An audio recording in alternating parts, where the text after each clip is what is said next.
You guys enjoying this education? I'm just trying to teach you how to become better at audio.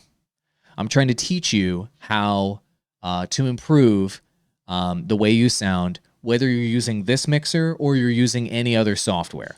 How to choose your settings, how to understand how the settings impact your audio, and how to listen to those settings so that you can get the perfect audio settings along the way. Cool?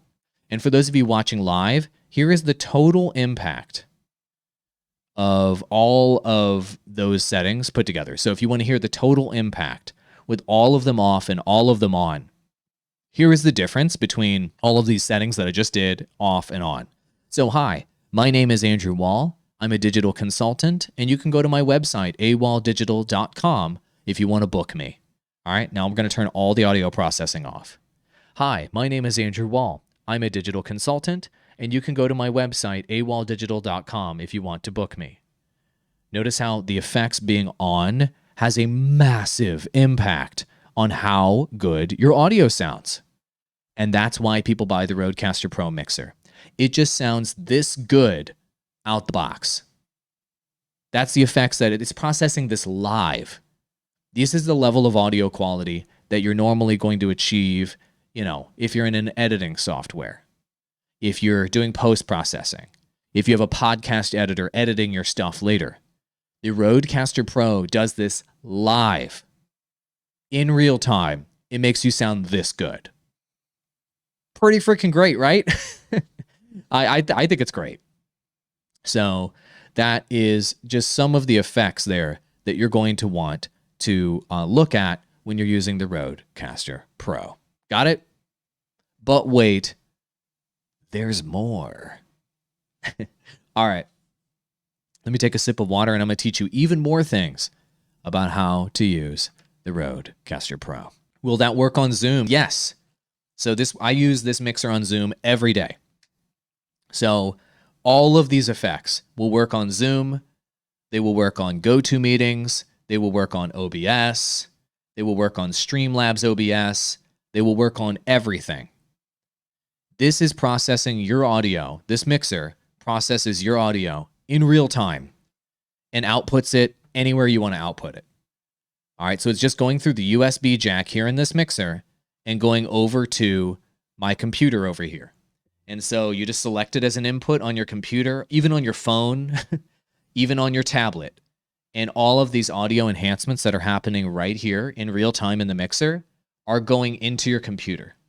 They also can go straight into your recording.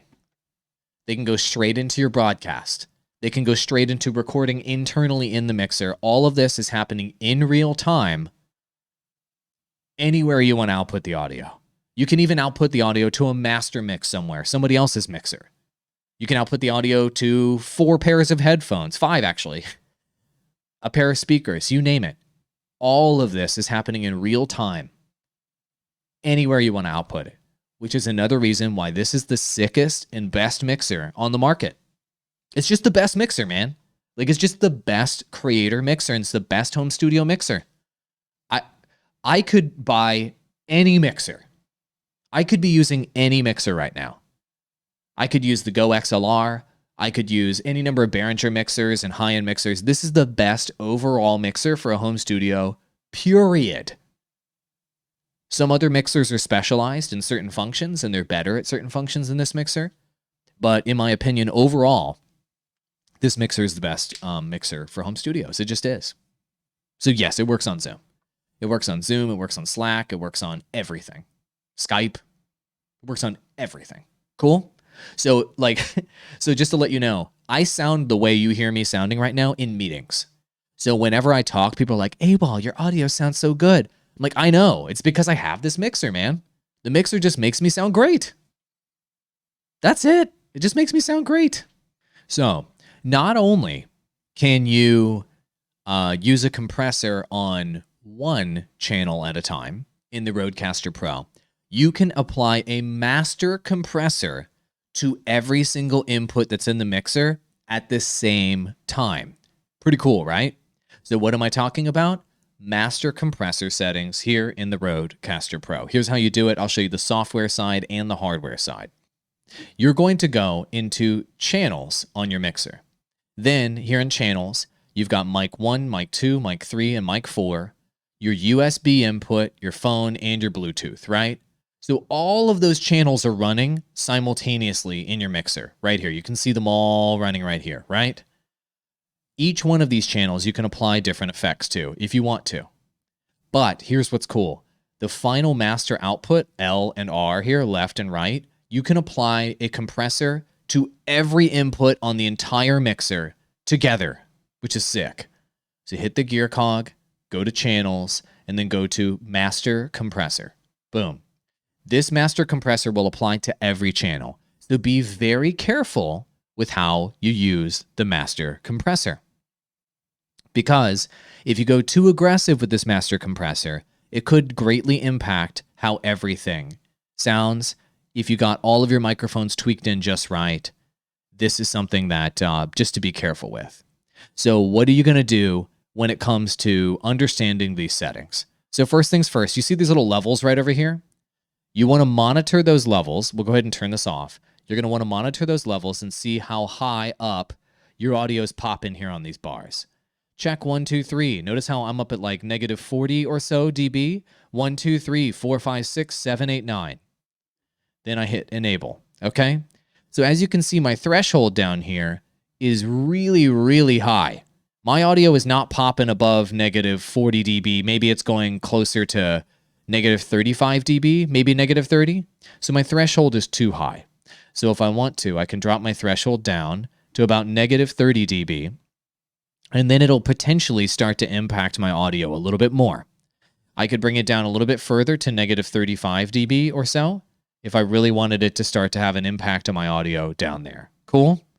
And you can go even lower than that depending on where you're at. So as you can see, once I start going down even lower to like negative 40 dB, then it starts to actually impact some of my audio and slope it off.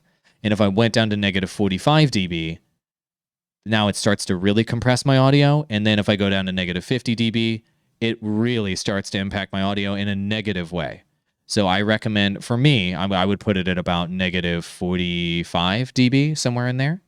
Negative 45. And it starts to clip some of the peaks of my audio. I'll show you in the software how you can get this just right in a moment. In terms of your ratio with compression, personally, I like highly compressed audio. And so let me just show you all of these settings in the software side. So you can monitor them here on the hardware side and get the job done, as you can see, but there's also a software side too. So Master Compressor here in the RODECaster Pro software is great. So here in your RODECaster Pro software, click up here in the top left-hand corner and click Open Effects Editor. When you click Open Effects Editor, it'll open this screen here. You're not going to select your microphones, 1, 2, 3, or 4. You're going to select instead Master, M, here. And Master will impact all of your microphones simultaneously. All right? Keep that in mind. Then you can visually see what's going on with your audio down here. You notice how my audio right here is at about negative 45-ish dB, this line, maybe a little bit higher. Maybe it's like negative 38, or I'm sorry, 40, 41, somewhere in there, 40, 41. Okay, that's where we'll want to set our threshold as 40, 41. So we'll put it at about 40, 41.6, somewhere in there. It's right about in there, okay? Then, as you're selecting your ratio, generally speaking, you want to go with about a 4:1 ratio with your compression so that it sounds nice and tight. Now, if you want to go higher, you can. 10:1 ratio, as you can hear, is just a very aggressive compressor. Notice what happens when you change the ratio. This line, see these white lines here? These white lines are basically smashing your audio or not smashing your audio. They're compressing your audio or not compressing your audio. And so as you turn up the ratio, it compresses your audio more. It kind of puts a lid on your audio, if you will. And so when you go with a high ratio, boom, as you can see, it starts to put a lid, if you will, on your audio. I personally like highly compressed audio. On a master compressor, I don't recommend turning this up too high because it will smash all of your audio too much. So I think that a 4:1 ratio is a good ratio to have. Okay? In terms of your attack, in your gain, in your release, you'll have to make those decisions for yourself on how aggressive you want the compressor to be. I like to leave it on the default settings here. And then for gain, you can choose how much this compressor is going to compensate for it's going to smash your audio a certain amount, then you'll need to boost your gain to compensate for how much it's smashing your audio. That's basically what that means, okay? And so if you're going to do this, you're going to want to add gain here so that your output is where you want it to be to compensate for how much it's smashing your audio. I can't tell you the best settings for you because you need to look at this and look at your final output meter and see where it's at. Okay, so you'll have to make your own decision there. All right, so that's that. So you disable this. Notice the difference when I disable it. It doesn't. My audio does not sound as good, does it? And then when I turn it on, my audio sounds good. And so having a master compressor allows you in the RODECaster Pro to have one compressor directly to each microphone. Then it allows you to put an extra compressor on top of all of your microphones simultaneously to make them all sound even, to make them all sound like they're at the same volume level, to make your audio that much tighter without having to edit it later, without having to add extra effects later. You get all of the impact of like a post-processing, of a podcast editor, of a professional audio editor inside the mixer in real time. All right, so master compression is what gets the job done there for you, and I highly recommend focusing on this setting. Don't just set up the compressor on each individual channel. Use the master compressor in order to make all of your microphones, all of your inputs on your mixer sound even to each other. Got it? That's just the whole point. It makes everything sound even to each other. You might have one microphone that sounds softer, one that sounds louder. Master compressor is going to go and squish it all down so it all sounds exactly the same, as much as it can, okay? Cool? That's master compressor. Okie dokie. So, tomorrow, in the RODECaster Pro mixer, I'm going to teach you how to program all of the sound effects here, how to adjust all of the volume levels, how to connect Bluetooth and external output, and how to do USB, and how all of the monitoring and everything works on the mixer. I think I'm going to cover all of that tomorrow. So tune in tomorrow at the exact same time, and I'll teach you even more about the RODECaster Pro mixer. My name is Andrew Wall, otherwise known as Awall Digital. I'm a digital consultant, and I hope that I helped you today on today's stream. Adios, amigos.